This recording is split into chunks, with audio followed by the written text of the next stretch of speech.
How's it going out there, folks? Welcome back here to a Thursday night, 9:46 p.m. That's California time. January 23rd, 2025 is the date. Latest activity here shows some movement off the San Andreas Fault in the southern segment. 2.8 earthquake coming in here within the last hour. This earthquake was felt here by a few folks, it looks like. Really close here to the Indio area, Cathedral City region.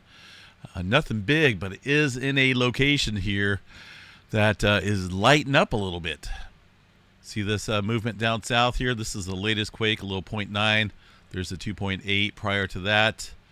Looks like a 1.6, so it's kind of encircling this area here, and that's, of course, not a good region to have earthquake activity around it, but who knows? Could see some further larger scale activity on it. It's going to happen one of these days, right?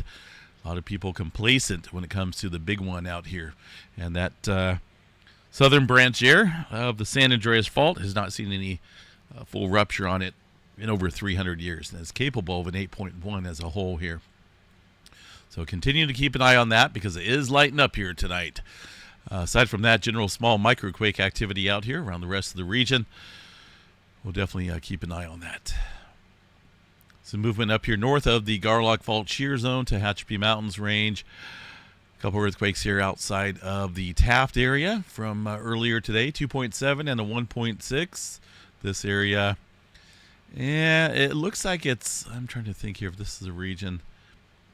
Yeah, this may be the area where that 5-pointer struck here a few months back. Maybe a little bit more north than the that previous area. Yeah, it looks like it is a little bit north. Right here is where that 5-pointer struck, along with, of course, aftershock sequences here for months at a time. Newer activity, well north here. And, of course, when we see activity north, that leads me to believe here that, obviously, the strain quite high. Pressure transfer here off the Garlock Fault shear zone.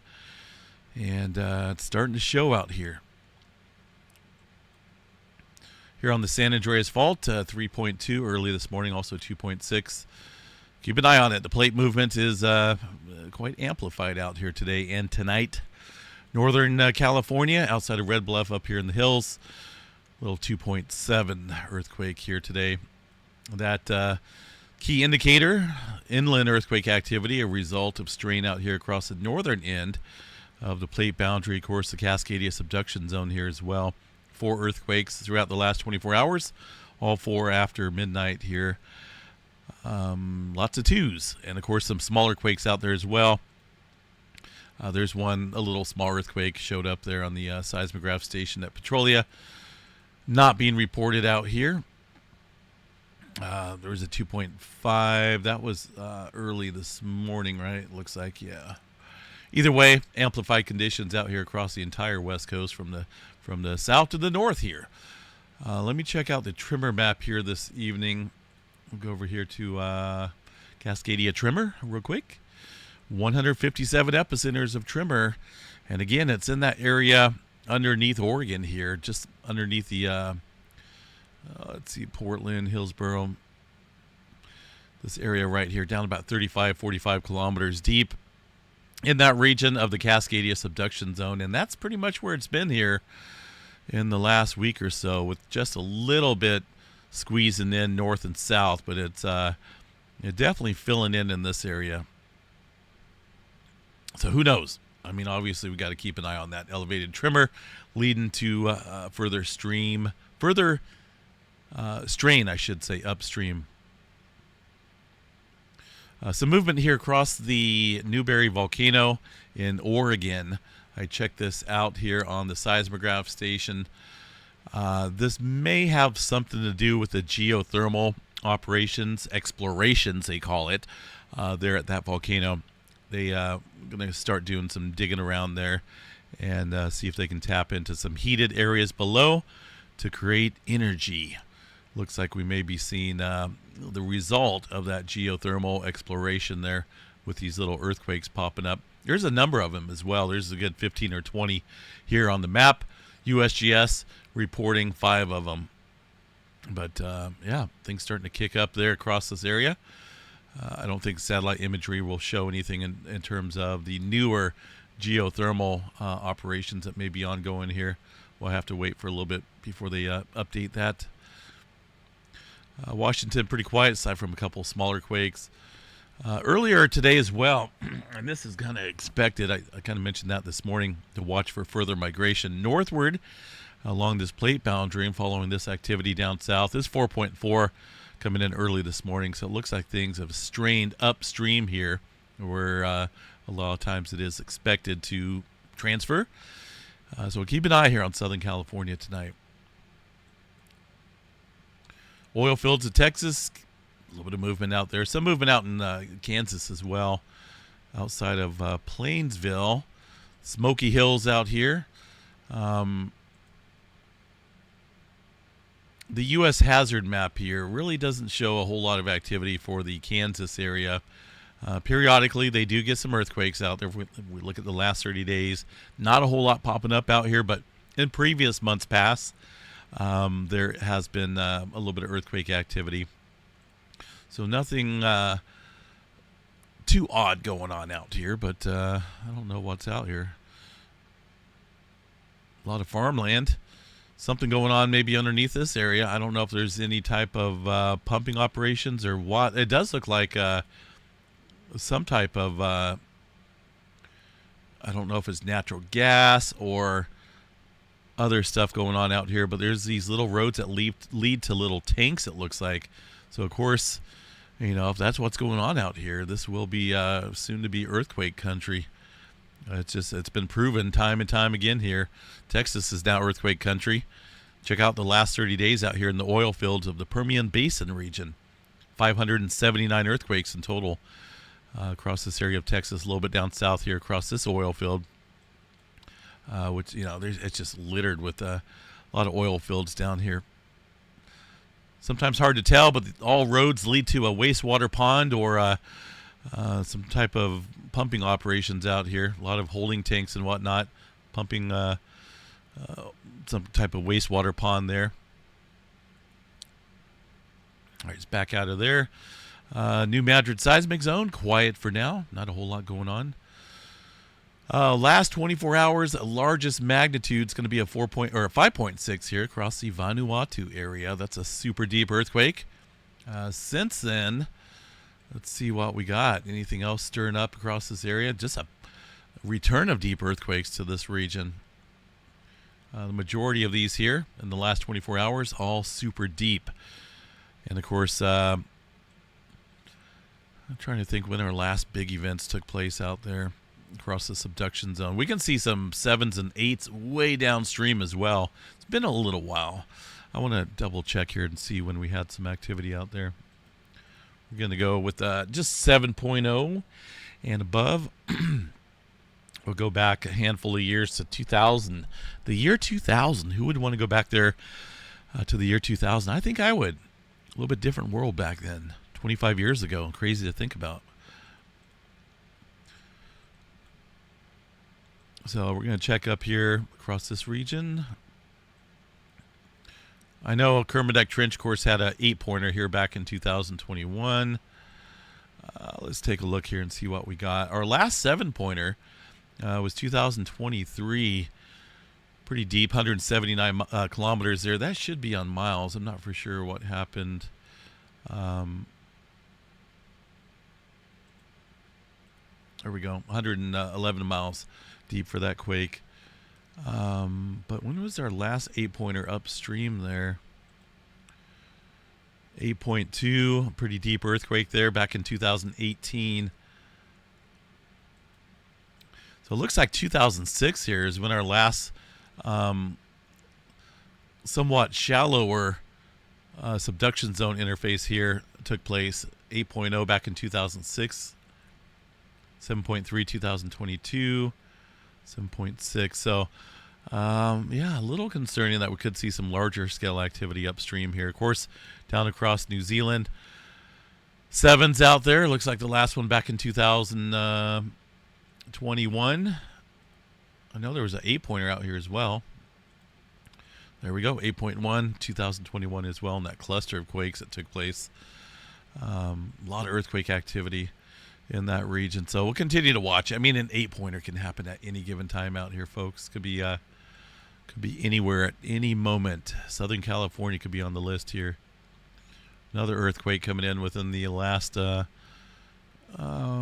this is a 1.4, 2152. So that was just a few minutes ago.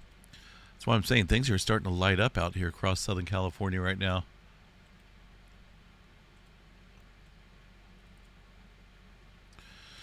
All right, let's see.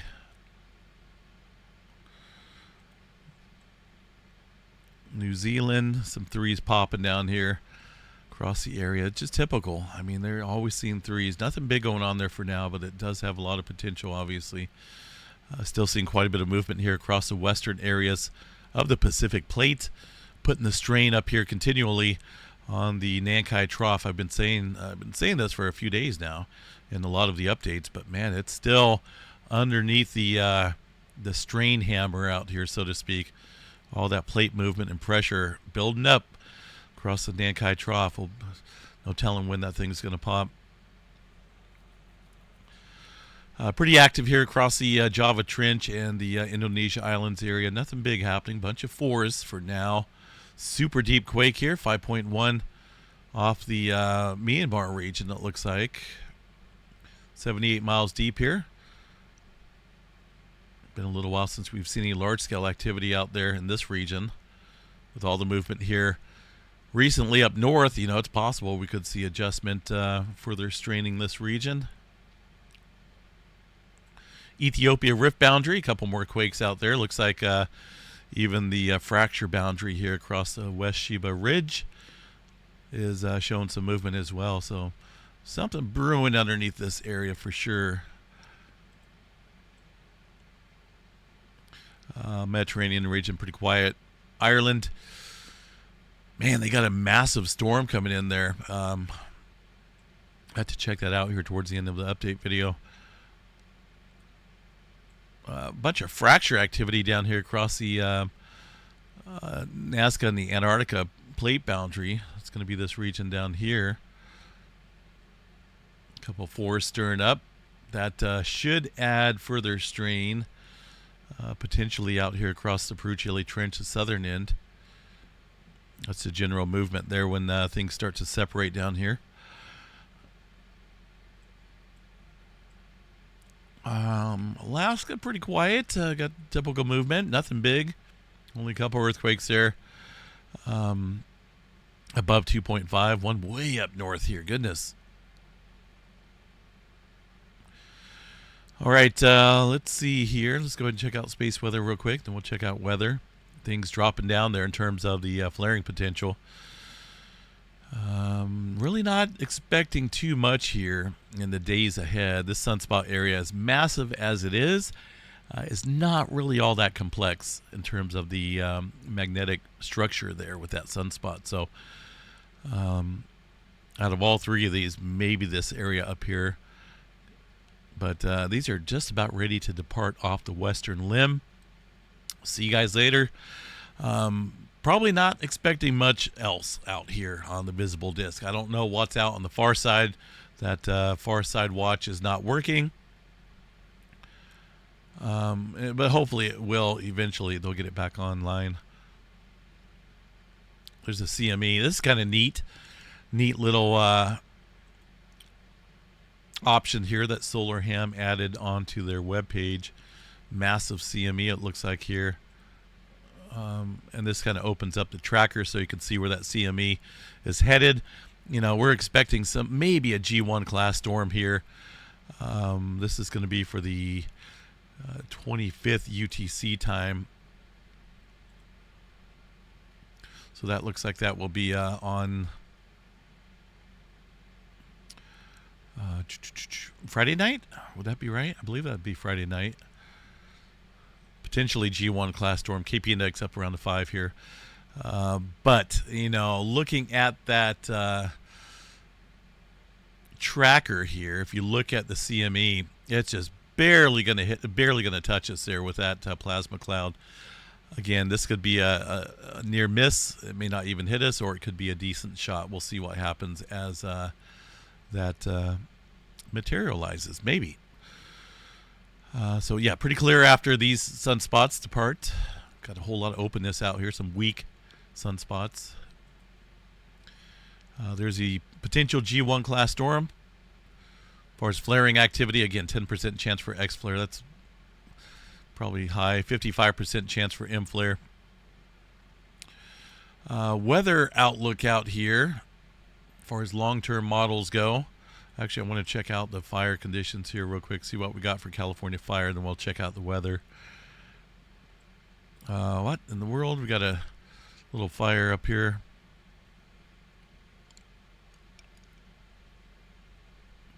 Little fire up in the mountains, up above me, up above Paradise for some reason. That's crazy.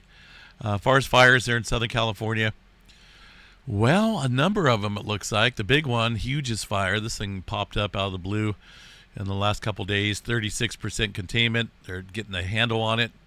A couple hot spots still being observed within the fire perimeter. Hopefully they get that contained there. The Palisades fire looks like that's just about out. 70. As far as containment, 75% containment. I don't see any hot spots, and it hasn't been for a couple days now, a few days. The Eaton fire, 95% containment.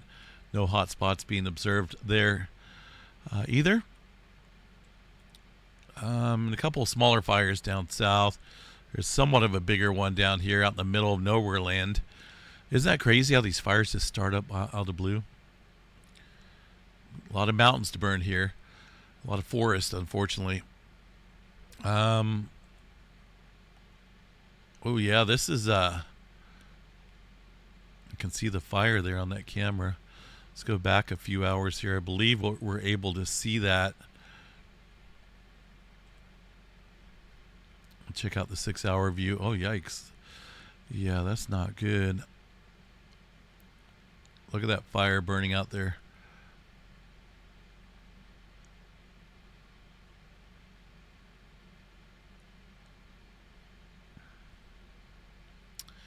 Yeah, that's crazy. So this is a newer fire called the Border 2 fire. 600 acres, it looks like, as of right now. 0% containment. Looks like 2 night flying helicopters have been requested for this incident. Look at that image. That is crazy looking. I don't know, man. Yeah, not good. So far as weather goes, Southern California expecting some rain and snow in the forecast. There's a low pressure system here forming, tapping into some colder air dropping out of the north here across the western states. That's going to stir up some rain showers there across Southern California where they need it. Not really expecting any major flooding concerns. I mean, obviously the burn scars there. I don't know. It would take a lot of rainfall in a short amount of time to create some flash flooding out there.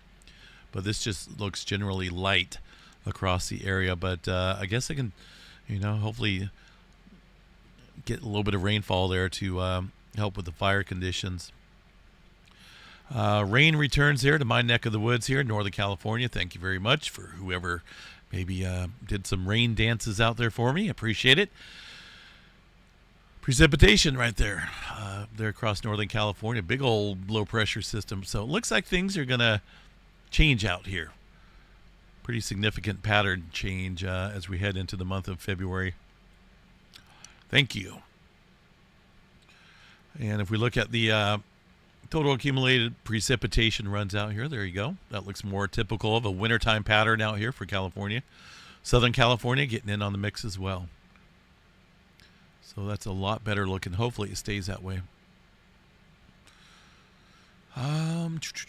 What else do we have here, folks? I think that's about it for now. Anything else popping up? Just that little 1.3. All right, folks, I'm out of here. Just keep an eye there on Southern California. Things lighten up out here. No telling which one may be the big one, or might be the one that triggers a big one, Could always happen just not. You don't want to be complacent out here because something could definitely stir up soon. 2025 is already starting off with a bang, so I mean, you just never know. All right, folks, have a good one. I'm out of here. Stay safe. Tomorrow's Friday. Made it to the weekend here. We'll catch you guys back out here for the Friday morning update. Take care.